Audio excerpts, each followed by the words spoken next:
नाज़रीन अस्सलाम वालेकुम। नाज़रीन, गुज़श्ता रोज़ की अगर हम अपोजिशन के क्लेम सुने और दावे सुने तो ऐसा लगता था अपोजिशन मीडिया पे जो दावे कर रही थी, आवाम के सामने जो दावे कर रही थी तमाम जमातें, तो ऐसा लगता था कि हुकूमत शायद जाने को है, अगर जाती नहीं है तो कम से कम बजट पास नहीं करवा सकेगी। लेकिन अब से चंद घंटे पहले हमने ये देखा कि बजट हुकूमत ने पहले से ज़्यादा अक्सरियत से पास करवा लिया। इस हद तक तो हुकूमत बहुत कामयाब नज़र आती है, लेकिन वफाकी हुकूमत के इत्तेहादी भी वफाकी हुकूमत से इंतहाई नाला हैं। अपोजिशन की जमातें हुकूमत के ख़िलाफ़ एक इत्तेहाद करते नज़र आती हैं, और न सिर्फ अपोजिशन की जमातें इत्तेहाद करते नज़र आती हैं बल्कि मीडिया का एक बहुत बड़ा हिस्सा अपोजिशन की जमातों के साथ हमें खड़ा नज़र आता है। वो सूरत हाल जो कहीं चौथे बरस में होती है वो दूसरे बरस में हमें नज़र आ रही है। यहीं से मैं आज की इस बात का आगाज़ करना चाहूँगा। मुझे ज्वाइन कर रहे हैं पाकिस्तान तहरीक इंसाफ के सीनियर रहनुमा, पाकिस्तान के फेडरल मिनिस्टर फॉर प्लानिंग, इससे पहले पाकिस्तान के एक्स फाइनेंस मिनिस्टर जनाब असद उमर साहब। असद उमर साहब, अस्सलाम वालेकुम। आपको बहुत मुबारक हो कि आपकी पार्टी ने बजट तो मंजूर करा लिया। वालेकुम अस्सलाम, बहुत शुक्रिया। अच्छा, बजट तो पास करवा लिया, लेकिन आपके इत्तेहादी जो हैं, जो आपके वन ऑफ द की आपके जो एलाइज हैं जैसे PMLQ है, उनका ये कहना है कि हमने बजट में तो हुकूमत को वोट दे दिया है लेकिन हमारी डिमांड्स पूरी नहीं हुई, हम मज़ीद मुलाकातें भी अब नहीं करना चाहते प्राइम मिनिस्टर से, अब तो सिर्फ हम इंतज़ार करते हैं कि हमारी डिमांड्स कब पूरी होंगी।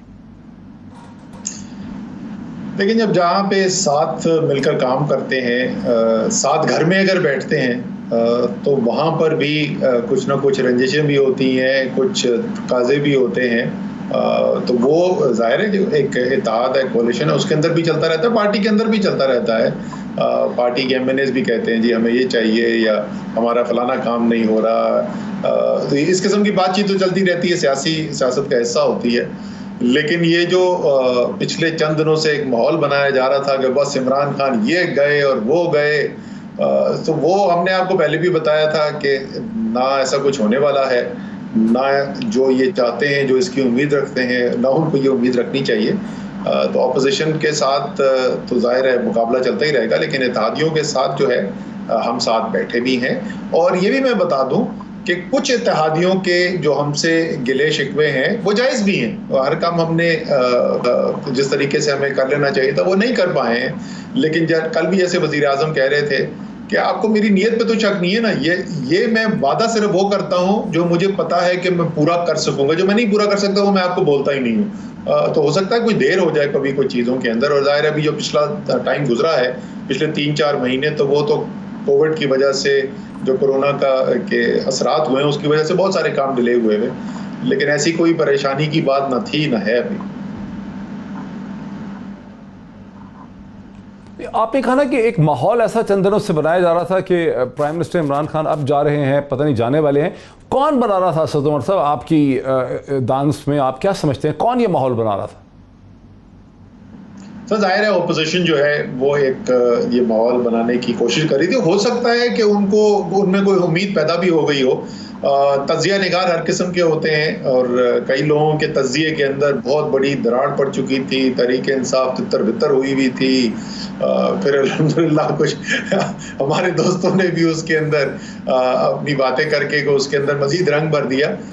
लेकिन मेरे ख्याल में पहले भी यही कह रहा था, वो सूरत हाल को मुकम्मल तौर पर मिसरीड कर रहे हैं, और ज़मीन पर ऐसी कोई हालात नहीं है। फिर मुझसे किसी ने कहा कि जी वो फलाने साहब जो हैं वो तो वज़ीर आज़म बनने के दावेदार हैं और वो कुर्सी पे बैठने में 2 मिनट नहीं लगाएंगे। मैंने कहा यार 184 वोट हैं तहरीक इंसाफ के कोalition के अंदर, अब उसमें से 4 वोट जो है BNP के नहीं है, तो वो जो बाकी 184 में से शायद 182 बंदे जो हैं वो कुर्सी पे बैठने को तैयार हो जाएं, लेकिन कुर्सी पे बैठेगा वो जिसके पीछे कोई खड़ा होने को तैयार हो, और इमरान खान के अलावा किसी के पीछे इस वक्त लोग खड़े होने को तैयार नहीं है। तो इसलिए ये ऐसी एक हवाई तज्जिए होते हैं और ऐसा शोर पैदा किया जाता है कि लोगों को लगता है कि शायद बस ये कल होने ही वाला है। अब देखिए, आपने चूंकि जिक्र किया कि दोस्तों ने भी कुछ ऐसी बातें कर दी जिससे ये गलतफहमियां बढ़ गई, तो ये फवाद चौधरी साहब ने जो इल्ज़ाम आप पे और जहांगीर खान तरीन साहब के हवाले से लगा दिया, इसका क्या बैकग्राउंड है? सर ये तो फवाद चौधरी साहब बता सकते हैं आपको। इसी कमरे में जिसमें मैं बैठा हुआ, यहीं पे उससे अगले दिन आए थे, हमारी कामयाब जवान प्रोग्राम के सिलसिले के अंदर मीटिंग थी, तो मैंने उस वक्त भी फवाद चौधरी को यही कहा था कि मैं उनके तज्जिये से मुकम्मल तौर पर इत्तेफाक नहीं करता, और फवाद चौधरी साहब ने कहा कि जी मैं अपने मौक़िफ़ के ऊपर पूरी तरीके से कायम हूँ। तो हम दोनों का अलग अलग सियासी तज्जिया है। मेरे ख्याल में मेरा जो तज्जिया है वो ज़्यादा हकीकत के करीब है, वो समझते हैं, उनका तज्जिया जो है वो दुरुस्त है। नहीं, उनके तज्जिए के तो बहुत से पहलू थे ना। उनके तज्जिए आप कहते हैं मुकम्मल तौर पे इत्तेफाक नहीं करता, वो कौन सी चीज़ है जिससे इत्तेफाक करते हैं और किससे नहीं करते?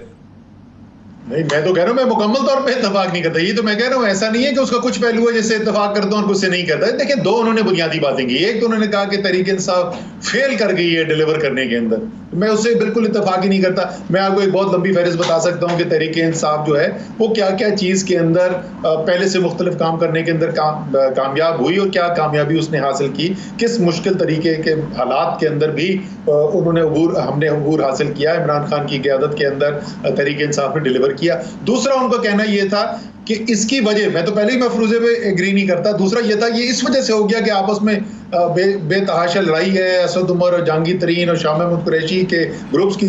पहली बात तो मैं उनसे पूछ रहा था, भाई मुझे बता दो यार मेरे ग्रुप में है कौन मुझे नहीं पता वो कौन सा ग्रुप है। और पार्टी के अंदर, हर सियासी पार्टी के अंदर लोगों की आपस में इख्तलाफ राय भी होती है, मुकाबला भी होता है। ये कोई पाकिस्तान के, मैं हर एक को बोलता हूँ कि वो डेमोक्रेटिक पार्टी के भी प्राइमरीज हो रही थी मोहित, तो उसमें अगर सिर्फ आप उर्दू तर्जुमे के साथ बताना शुरू कर देना कि डेमोक्रेटिक पार्टी के कैंडिडेट्स एक दूसरे के बारे में क्या कह रहे थे, तो आप दंग रह जाएंगे। आप बोलेंगे ये तो पाकिस्तान में ऑपोजिशन वाले नहीं ऐसी बातें करते। सो वो सब कुछ तो चलता है, लेकिन क्या जो तहरीके इंसाफ ने डिलीवर करना है, जब उसकी बात आती है, चाहे वो जहांगीर तरीन हो, वो शाह महमूद कुरैशी हो, असद उमर हो, फवाद चौधरी हो, हमने तो ये देखा है जब भी बाहर से मुकाबला आता है तो सब आपस में इकट्ठे हो जाते हैं। जब बाहर से मुकाबला नहीं होता, हमारा ये पुराना मजाक है कि जब बाहर किसी से मुकाबला नहीं हो रहा तो हम अंदर मुकाबला शुरू कर देते हैं। अच्छा, लेकिन उन्होंने तो ये कह के एक बड़ी अजीब सी कैफियत पैदा कर दी ना, ये कह के कि पहले जहांगीर खान तरीन साहब ने असद उमर को मिनिस्ट्री फाइनेंस से हटवा दिया, फिर असद उमर साहब जब वापस आए प्राइम मिनिस्टर के करीब तो उन्होंने जहांगीर खान तरीन को हटवा दिया। ये तो बाकायदा उन्होंने एक ब्लैक एंड वाइट किस्म का इल्ज़ाम लगा दी। वो ब्लैक एंड वाइट इल्ज़ाम, और इल्ज़ाम भी देखें, इल्ज़ाम किस पे लगा रहे थे वो इल्ज़ाम? मेरे ख्याल में तो इल्ज़ाम ये जहांगीर तरीन और असद उमर पे नहीं बनता, ये तो इमरान खान पे इल्ज़ाम बनता है ना, कि आगे एक आदमी ने कहा तो इमरान खान ने एक को हटा दिया, फिर दूसरे ने कहा तो उसको हटा दिया। इमरान खान जो है वो लीडर है, वो पार्टी की नब्ज के ऊपर हाथ भी रखता है, वो लोगों को समझता भी है, वो जो फैसले करते हैं वो खुद फैसले करते हैं, वो किसी के कहने के ऊपर फैसले नहीं करते। और भी बड़ी बड़ी मफरूज़े फैलाए जाते हैं कि फलाना फैसले करता है और फलाना फैसले करता है। फैसले इमरान खान खुद करते हैं। हो सकता है उनके फैसले से आपको इत्तेफाक हो सकता है ना इत्तेफाक हो, उनके हर फैसले से मेरे ख्याल में वो हर फैसला उनका दुरुस्त नहीं होता, लेकिन फैसले वो करते हैं, इसमें किसी को शक नहीं होना चाहिए। इसीलिए जिस दिन मैं रिजाइन किया था कैबिनेट से, उस दिन मेरी प्रेस कॉन्फ्रेंस में भी शाम को काशिफ अब्बासी के साथ प्रोग्राम था, वहां पे भी लोग पॉइंट ब्लैंक मुझसे प्रेस कॉन्फ्रेंस में पूछा गया कि क्या जहांगीर तरीन डेटा? मैंने कहा भाई मेरा वजीर आज़म इमरान खान है, इमरान खान ने फैसला किया, उनकी ज़हन के अंदर ये बेहतर फैसला होगा, कहानी खत्म होगी। मुझे आगे पूछना ही नहीं है कि किसने क्या कहा और क्यों बोला और नहीं बोला। जो फैसला इमरान खान ने कर दिया वो फाइनल हो गया, उसके बाद कोई मफरूज़े की और तशरीह की जरूरत ही कोई नहीं है। नहीं, अच्छा, आपकी इस बात में तो बहुत लॉजिक है कि फवाद चौधरी के कमेंट्स का तो मतलब ये बनता है कि वज़ीर आज़म ने गलत फैसले किए, जो भी फैसले किए वज़ीर आज़म ने किए। लेकिन फिर जब पार्टी के बहुत से लोगों की तरफ से ये डिमांड आई कि फवाद चौधरी ने डिसिप्लिन की खिलाफ वर्जी की है, उनसे रेजिग्नेशन मांगना चाहिए, तो प्राइम मिनिस्टर ने कोई डिसिप्लिन भी उनको नहीं किया। अगर प्राइम मिनिस्टर को पता ही नहीं चला कि फवाद चौधरी क्या कह रहे हैं। सर, मेरे सामने तो किसी ने ये मुतालबा नहीं किया वज़ीर आज़म से कि फवाद चौधरी को से इस्तीफ़ा लिया जाए, ये मेरे सामने कम से कम नहीं हुआ। लेकिन प्राइम मिनिस्टर ने फवाद चौधरी को अपने ख्यालात का इज़हार भी कर दिया था। सो ऐसा नहीं है कि उन्होंने फीडबैक नहीं दी थी। जैसे मैंने कहा कि वो जो भी फैसला करना है या जो भी फैसले होते हैं वज़ीर आज़म करते हैं, सोच समझ के करते हैं। और ये दोनों जो लोगों ने एक तासुर देने की कोशिश की, एक ये कि फैसले कहीं और होते हैं, वो भी बिल्कुल गलत बात है जिसका हकीकत से दूर दूर तक ताल्लुक कोई नहीं है। और दूसरा ये भी कहा जाता है कि वो बहुत ज़्यादा लोगों को समझते नहीं हैं और लोगों को समझने में वो उनकी कमज़ोरी है। मेरा अपना ज़ाती तजुर्बा ये रहा है कि एक्चुअली वो बहुत अच्छा रीड करते हैं इंसान को। हमेशा वो उस इंसान को शायद पता ना चलने देते हो कि उनकी उसके बारे में क्या रीड है, लेकिन रीड कर लेते हैं वो इंसान को। अब एक मीडिया का हिस्सा कह रहा है कि फवाद चौधरी को कल डिनर के बाद वज़ीर-ए-आज़म ने बुलाया और उनको मुबारकबाद दी। वेंटिलेटर वाली जो उन्होंने एक खबर है कि साइंस एंड टेक्नोलॉजी में पाकिस्तान ने बड़ी कामयाबी हासिल कर ली है, तो यहाँ फवाद चौधरी ने ऐसा कौन सा काम किया है कि वज़ीर-ए-आज़म उनको मुबारकबाद दे? अच्छा काम जो किया है तो उसके ऊपर मुबारकबाद देनी चाहिए। मैं आपको एक बात बताऊं, मैंने खुद वज़ीर-ए-आज़म को कहा था कि ये कोविड के अंदर जो है उसमें जो साइंस एंड टेक्नोलॉजी की तरफ से फवाद चौधरी ने बड़ी एनर्जी के साथ लीड फराहम की है और ये मैं फवाद को भी बोल चुका हूँ। तो जो अच्छा काम करते हैं उससे उसकी तारीफ भी करनी चाहिए अपने टीम मेंबर की, और जो आपके ख्याल में टीम मेंबर कोई गलत बात करे तो उसके फेस पे उसको मुंह पे बता देना चाहिए कि मेरे ख्याल में मैं इस बात से आपकी इत्तेफाक नहीं करता। सिर्फ पीछे छुप के बात नहीं करनी चाहिए। तो जिस बात से मैं फवाद चौधरी की इत्तेफाक नहीं करता वो मैंने बरमला उनसे भी कह दिया, मैं टीवी पे भी कह रहा हूँ। और साथ फवाद चौधरी जो अच्छा काम करते हैं वो देखें, ईद की तारीखें बेहतरीन आपको पहले बता देते हैं कि किस दिन ईद होगी। अच्छा, एक आखिरी क्वेश्चन इस हवाले से, जो एक चीज़ तो उन्होंने ये भी कही ना कि हमारे जो इतने अनइलेक्टेड लोग SAPM आगे हैं पार्टी में, उसकी वजह से पार्टी अपनी जो कमिटमेंट्स थी, अपनी जो एक आइडियोलॉजी या नज़रिया था या उसकी एक स्टैंडिंग थी पब्लिक के सामने, उससे पीछे हट गई है। इस पे आपका क्या मौक़िफ़ है कि जो आपकी पार्टी में प्राइम मिनिस्टर के आगे पीछे अनइलेक्टेड SAPM भर दिए हैं, जो पार्टी का हिस्सा भी पहले नहीं थे, उससे क्या हुआ है? उससे पार्टी का आप समझते हैं कि पार्टी और आवाम में दूरी हो गई? जिस दिन फवाद चौधरी को पार्टी में लिया ना इमरान खान साहब ने और उसके बाद इंफॉर्मेशन सेक्रेटरी बनाया, स्पोक्स पर्सन बनाया, तो उस वक्त बहुत सारे लोग पार्टी की ये कहते थे कि ये जो है नज़रिया पीछे रह गया क्योंकि इमरान खान ने फवाद चौधरी को ले लिया। बात बहुत सादा सी है मोहित, ये वोट बैंक है ना, ये 22 साल इमरान खान की मेहनत का वोट बैंक है। और जो असेंबली के अंदर बैठे हैं और फवाद भी ये बात बोलते हैं, वो कहते हैं जी मैं इमरान खान की बात सुनूंगा क्योंकि इमरान खान के वोट के ऊपर, मैं नाम के ऊपर मैं वोट लेकर आया हूँ और मैं इसलिए आज यहाँ पर बैठा हुआ हूँ। जिस दिन फवाद चौधरी के नाम पर वोट पड़ेंगे या सद उमर के नाम पे वोट पड़ेंगे या किसी और शख्स के नाम पे वोट पड़ेंगे ना, फिर फैसलों का हक की टीम कौन सी खिलानी है ये उस शख्स का होगा। आज जो इस वक्त असेंबली बैठी हुई है, जो आज टीम बैठी हुई है, इस वक्त जो हुकूमत बैठी हुई है, ये इमरान खान के वोट बैंक के ऊपर बैठी हुई है। तो ये फैसला तो इमरान खान ने करना ना मेरे भाई, कि उसको SAPM कहाँ चाहिए और उसको इलेक्टेड कहाँ चाहिए। हर एक की अपनी राय हो सकती है, लेकिन ये फैसला ना फवाद चौधरी कर सकते हैं ना असद उमर कर सकते हैं। ये फैसला करते भी इमरान खान है और करना चाहिए भी इमरान खान को। हाँ, मशवरे हम मुफ्त के दे सकते हैं, उसमें कोई हर्ज नहीं। अच्छा, अब आपने मैंने आज अभी उर्दू का एक कॉलम देखा हामिद मीर साहब का, जिस कॉलम का उन्वान है वो चोर ही अच्छे थे, वो चोर ही अच्छे थे। उसमें उन्होंने एक नई इस्तिलाह जो है वो सुनाई है, सुल्तान तवाहुद्दीन कशकोली। और बज़ाहिरन ये टर्म जो है ये प्राइम मिनिस्टर इमरान खान के लिए इस्तेमाल की जा रही है, सुल्तान तवाहुद्दीन कशकोली। ये मीडिया जो है ये क्यों आपकी पार्टी के इतने ख़िलाफ़ होता चला जा रहा है, इसको कैसे एक्सप्लेन करेंगे आप? सर ये तो आप मीडिया के मेंबर हैं, बहुत गहरी नज़र रखने वाले हैं। एक मेरे ख्याल में उन चंद एंकर्स में से हैं जो इंटेलेक्चुअल कैपेसिटी रखते हैं, तो आई एम श्योर कि इसका जवाब आपके पास बेहतर होगा। लेकिन जहाँ तक ये कशकोली वाली बात है ना कि और वो चोर ही अच्छे थे, इससे ज़्यादा खूबसूरत जो है वो इम्तजाज हो ही नहीं सकता।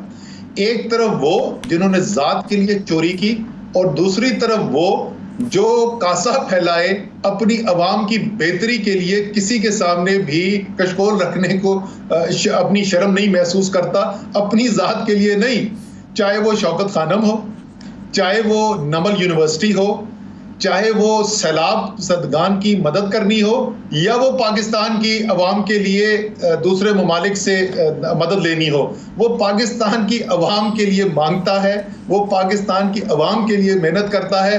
दूसरे जो हैं वो अल्हम्दुलिल्लाह बिल्कुल कशकोल नहीं उठाते, वो अपने लिए भी नहीं उठाते, वो अवाम के लिए भी नहीं उठाते, अवाम के ऊपर कर्जे चढ़ाते हैं और खुद अपने लिए जो है वो चोरी करके अपना माल पूरा कर देते हैं, जैसे कि टॉपिक के अंदर उसके टाइटल से ही मौजूद है। तो ये तो बड़ा खूबसूरत, इससे ज्यादा अच्छा और बेहतर इम्तिजाज बयान नहीं कर सकते थे वो जो दोनों साइडों का है। नहीं, ठीक है, कशकोली पे तो आप चले, कशकोल पे तो आप खुश हैं, कशकोली से पीछे सुल्तान तबाहुद्दीन भी लगाया हुआ है टाइटल के, कि मतलब ये वो सुल्तान है जिसने हम सबको तबाह कर दिया है। ये भी तो है ना टाइटल का हिस्सा। वैसे ये मोहित, ये भी बात वैसे अगर आप सोचें तो ये बात गलत नहीं की, सुल्तान ने तबाही तो बड़ी मचाई है। वो खानदान जो बारियां लगा लगा कर अरबपति, रुपयों में नहीं डॉलर में अरबपति बन रहे थे, जिनकी सल्तनतें कायम थी, उनको उसने 22 साल की जद्दोजहद से 8 लोगों से शुरू हुआ और उसने तहस नहस करके रख दिया। कोई जेल में पड़ा हुआ है, कोई मुल्क से भागा हुआ है, लोग अपने कोई बच्चों पे इल्जामात लगाता है, कोई साथियों पे इल्जामात लगाता है। तो ये तबाही तो बेतहाशा फैलाई है सुल्तान ने। नहीं, लेकिन ये कि ठीक है, ये इल्ज़ाम आपके हम सब शेयर करते हैं, लेकिन आपका जो पूरा निज़ाम है, हुकूमत है, वो किसी को सक्सेसफुली साबित भी तो नहीं कर पाई ना। FIR होती है, रेफरेंस, गिरफ्तारियां हो जाती हैं, रेफरेंस नहीं होते, रेफरेंस होते हैं, प्रूव नहीं हो पाते। तो वो भी एक मसला है कि आवाम फिर अब सोचती है कि अगर ये वाकई चार्जेस थे तो फिर प्रूव क्यों नहीं होते। सर ये बहुत बहुत जायज़ बात है आपने जो कही, और ये शायद जितना इस बात का इदराक और जितना इस बात से फ्रस्ट्रेशन इमरान खान में और हम सब के अंदर है, शायद अवाम से ज़्यादा है इस बात के ऊपर कि हमारा इतना कमज़ोर हमने निज़ाम बनाया हुआ है। लेकिन मैं फिर एक दफ़ा दोबारा मैं अपोजिशन के दोस्तों को भी बार बार याद दिलाता हूँ, अवाम को भी दोबारा याद दिला दूँ, ना ये कानून जो है नैब का, ये ना ये हमारा बनाया हुआ, ना जो यहाँ पर लोग लगे हुए वो हमारे लगाए हुए, ये उनका बनाया हुआ कानून है, ये उनके लगाए हुए लोग हैं जिनके जरिए उनका एहतसाब हो रहा है। और इसमें से 95% केसेस भी वो हैं जो इन्होंने एक दूसरे के खिलाफ कायम किए थे। ना केस हमारा बनाया हुआ, ना कानून हमारा बनाया हुआ, ना लोग हमारे बनाए हुए, और बोलते हैं वो नैब न्याजी गठजोड़। भाई अपनी हरकतें जो है वो ठीक करनी थी, वरना अपने लगाए हुए लोग जो हैं वही उठा उठा के आपको आपके खिलाफ केसेस चला रहे। लेकिन ये निज़ाम की कमज़ोरी एक बाइस तशवीश है, इसके अंदर बिल्कुल बेहतरी की ज़रूरत है। अच्छा बुरा जो भी है वो सालों नहीं चलना चाहिए। अगर किसी के ऊपर गलत इल्ज़ाम हुआ है तो उस गलत इल्ज़ाम से भी उसको बरी ज़िम्मा जो है वो जल्द हो जाना चाहिए। अगर किसी ने गलत काम किया है तो उसको कैफिर किरदार तक भी पहुंचा देना चाहिए। ये जो सालों खींचती रहती हैं बातें, ये वाकई में एक ऐसा निज़ाम है जिसमें तब्दीली की ज़रूरत है। मुझे एक ब्रेक लेने दीजिए असद उमर साहब, मुझे ब्रेक लेने दीजिए। ब्रेक के बाद असद उमर साहब के साथ इस बात को आगे बढ़ाते हैं, कुछ मुस्तकबिल के ऊपर भी नज़र दौड़ाते हैं आफ्टर द ब्रेक। नाज़रीन welcome back. Planning minister Asad Umar साहब, पाकिस्तान के एक्स फाइनेंस मिनिस्टर मेरे साथ हैं, उनसी बात को आगे बढ़ाते हैं। असद उमर साहब, एक दूसरा भी कॉलम है जो ज़्यादा सब्सटेंटिव कॉलम है इंग्लिश में, जो फ़हद हुसैन साहब ने लिखा है, जिसका उन्वान है किंग्स स्पीच। उसमें उन्होंने एक आखिर में एक आर्गुमेंट बिल्डअप किया। उन्होंने कहा कि प्राइम मिनिस्टर इमरान खान से बहुत सी जो गलतियां हो रही हैं, कम्युनिकेशन एरर्स उनकी स्पीच की, ये इसलिए हो रही हैं कि प्राइम मिनिस्टर के करीब एक सीनियर बंदा, चीफ ऑफ स्टाफ किस्म का होना चाहिए, जो बहुत सी चीज़ों को एक सेंस ऑफ डायरेक्शन दे सके। फॉर इंस्टेंस वो उसामा बिन लादेन की उन्होंने बात कर दी, वो शायद ना करते, उनकी स्पीच में और बहुत कमज़ोरियाँ थी, वो नहीं होती। कोई ऐसा होना चाहिए जो प्राइम मिनिस्टर को फैक्ट, स्टेटिस्टिक्स और चीज़ें दे। ऐसा कोई बंदा नहीं है प्राइम मिनिस्टर के साथ। अच्छा, इसके अंदर जो है वज़न है इस आर्गुमेंट के अंदर, इसके दो मुख्तलिफ पहलू हैं। एक पहलू उसका ये है कि कोई सियासी शख्स होना चाहिए वज़ीर आज़म के ऑफिस के अंदर, जो उनके रवाबित जो हैं वो पार्लियामेंट के साथ, जो MNAs हैं उनके साथ भी रख सके, और जो पॉलिटिकल एक फीडबैक है वो भी वज़ीर आज़म को मिले, जो day to day ongoing जो डिसीजन मेकिंग होती है उसके अंदर भी। सो उनको एक पॉलिटिकल कनेक्शन उनका जो है वो स्ट्रॉन्ग रहे, मजबूत रहे। इसके अंदर वज़न है, और ये कई लोग जो हैं इसके ऊपर बात करते हैं इसकी। तो वहाँ तक मैं इसके अंदर समझता हूँ इस आर्गुमेंट के अंदर वज़न है। जहाँ तक स्पीच का ताल्लुक है, मैं 2013 में मैं नेशनल कैंपेन मैनेजर था PTI का। तो उस वक्त भी बहुत लोगों का ये डिमांड होता था कि स्पीच राइटर होने चाहिए और इमरान खान के पास रिटन स्पीच होनी चाहिए, क्योंकि जब वो बात करते हैं तो वो बात करने में ऐसी बात भी कर देते हैं जिसके बाद जो है वो बड़ा कंट्रोवर्सी क्रिएट हो जाती है, एक्सेट्रा एक्सेट्रा। मैं उस दिन भी इसके खिलाफ था और मैं आज भी उसके खिलाफ हूँ। जो नेशनल स्पीच है मैं वही समझा रहा हूँ आपको, as the head of the government कोई फॉर्मल स्पीच है, यूनाइटेड नेशंस में बात करनी है, इंटरनेशनल वो, और या कोई बहुत सीरियस पॉलिसी स्टेटमेंट देनी है, वहां पे तो एक बड़ी स्ट्रक्चर्ड स्पीच और उस तरीके से हो वो दुरुस्त बनता है।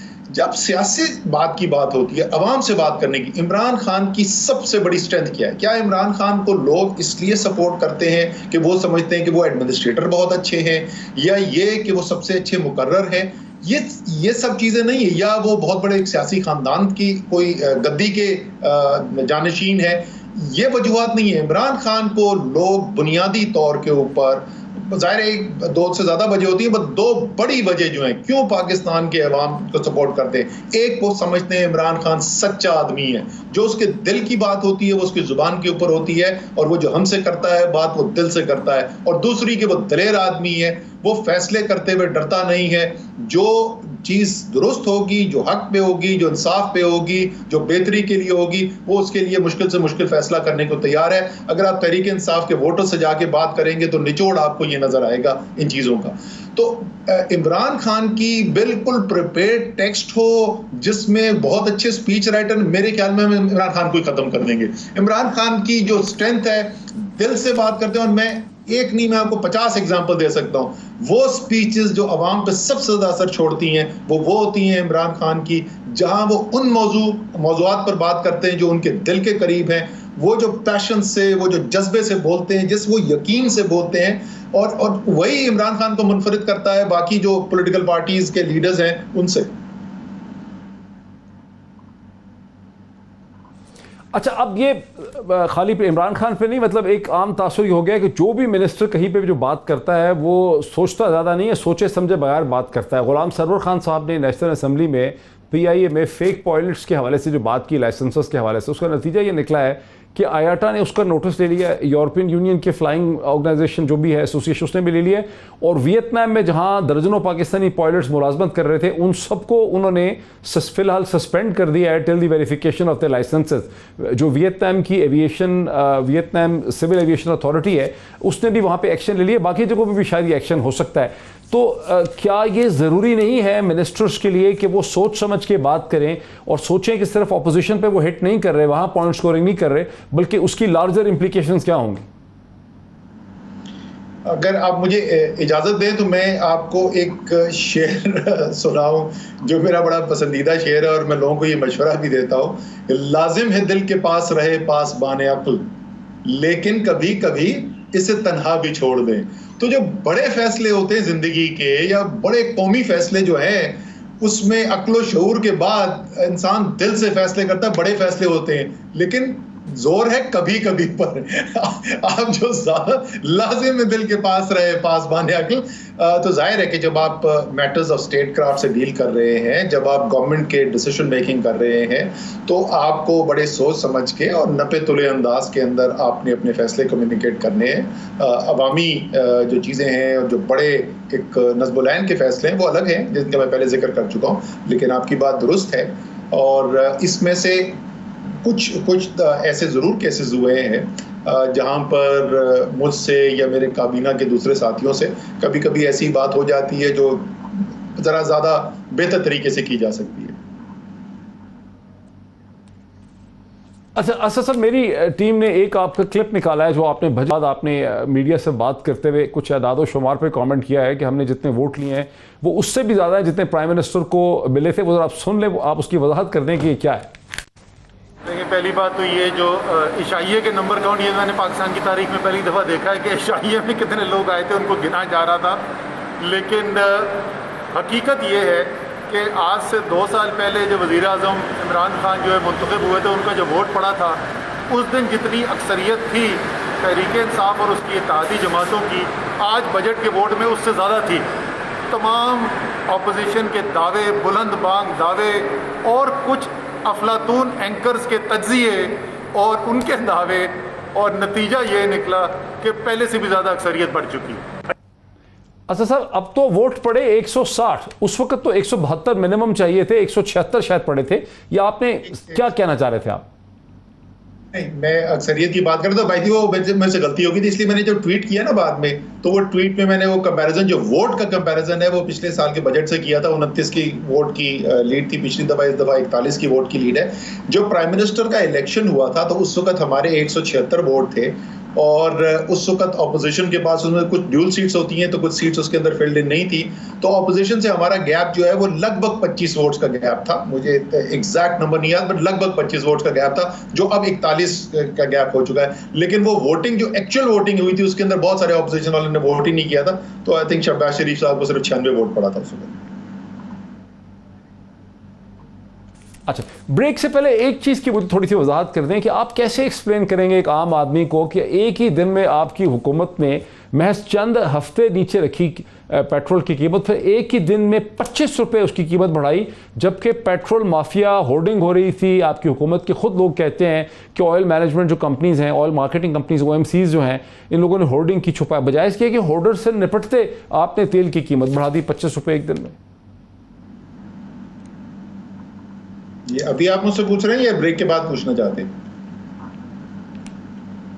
नहीं, मैं ब्रेक से पहले कह रहा हूं कि इसको तो कम से कम एक्सप्लेन करें। बर्निंग क्वेश्चन है लोगों के जहन में कि हुकूमत इतनी कमजोर है। मैं समझ गया। देखिए, इसका जो एग्जैक्ट जो डिसीजन मेकिंग का इसकी जो चेन है पेट्रोल प्राइस इंक्रीज की, उसके अंदर मैं शामिल नहीं हूं, तो मैं उस डिस्कशन के अंदर हिस्सा नहीं था। मुझे नहीं पता कि एग्जैक्टली क्या थिंकिंग के साथ किया गया था। जो मुझे देखने में जो नजर आता है वो बड़ी बात को इतनी कोई मुश्किल बात नहीं है। कोरोना के बाद दुनिया में मईशत के ऊपर जो असरात पड़े वो पिछले एक सदी में उसकी कोई नज़ीर ही नहीं थी, और उसमें एक जो चीज़ जो नज़र आई, जो मुख्तलिफ असरात आए, उसमें से एक चीज़ ये थी कि तेल की कीमत में एकदम से बहुत ज़्यादा कमी देखने के अंदर नज़र आई, और पिछले चंद माह के अंदर जो है वो तेल की कीमत जो है वो कई सालों में जितनी नहीं नीचे गई थी वहां तक चली गई। हमारा जो मिडल ईस्ट का और ब्रेंट ऑयल जो है वो 18-19 डॉलर पे आ गया, उससे पहले वो $40 के करीब लगभग था, तो तकरीबन निस्फ हो गया उसके अंदर। और वही आपको पाकिस्तान में भी नजर आया। पाकिस्तान में तेल की कीमत जो है वो भी कुछ 40 रुपए लीटर के लगभग उसके अंदर कमी आ गई। फिर पिछले 1.5 माह के अंदर दोबारा से तेजी से वापस कीमत बढ़ी, और वो वहीं पे तकरीबन 2 गुना बढ़ गई तो उस 2 माह के अरसे के अंदर। तो वो जाहिर है कीमत तो बढ़नी थी, प्राइस तो बढ़नी थी, और क्यों जिस तरीके से शार्पली वो नीचे गई थी वो इसी तरीके से शार्पली ऊपर भी जानी थी। आज भी उससे कम है कीमत जो आज से चंद महीने पहले थी।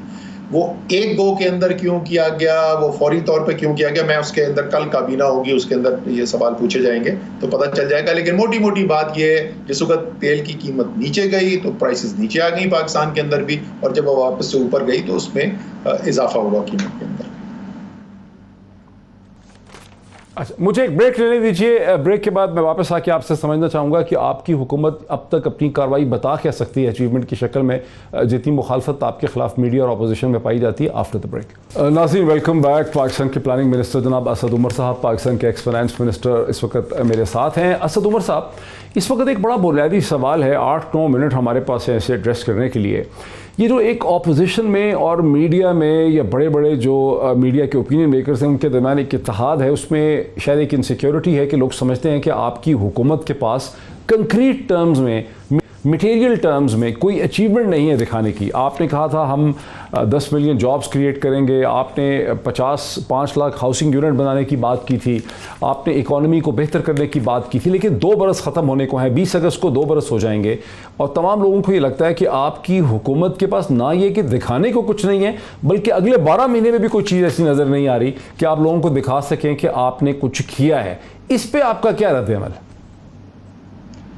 अच्छा जी, इसमें मोटी मोटी बात कर लेते हैं, 3-4-5 एरियाज को कवर कर लेते हैं। ज़ाहिर है कम वक्त के अंदर बहुत तफसील में नहीं जा सकते। स्टार्ट करते हैं जी फॉरेन पॉलिसीज। पाकिस्तान का मुकाम दुनिया के अंदर क्या है? क्या पाकिस्तान के बारे में खबरें लग रही थी तमाम दुनिया के अंदर, और दुनिया के लीडर्स पाकिस्तान के बारे में क्या कहते थे? हमें ओपनली ये कहा जाता था कि पाकिस्तान झूठ बोलता है। पाकिस्तान के बारे में ये कहा जा रहा था कि ये टेरर सेंट्रल, दहशतगर्दी का मरकज़ पाकिस्तान है। पाकिस्तान को डू मोर के ताने दिए जाते थे, धमकियां दी जाती थी। ये पाकिस्तान की सूरत हाल थी। उसी के साथ साथ भारत जो है वो दुनिया का डार्लिंग था, वो लिबरल था, वो डेमोक्रेटिक था, वो प्रोग्रेसिव था। पिछले 12 महीने का आप इंटरनेशनल मीडिया उठा के देखें, वर्ल्ड लीडर्स के बयानात उठा के देखें, पाकिस्तान जो है वो एक रिस्पॉन्सिबल स्टेट है।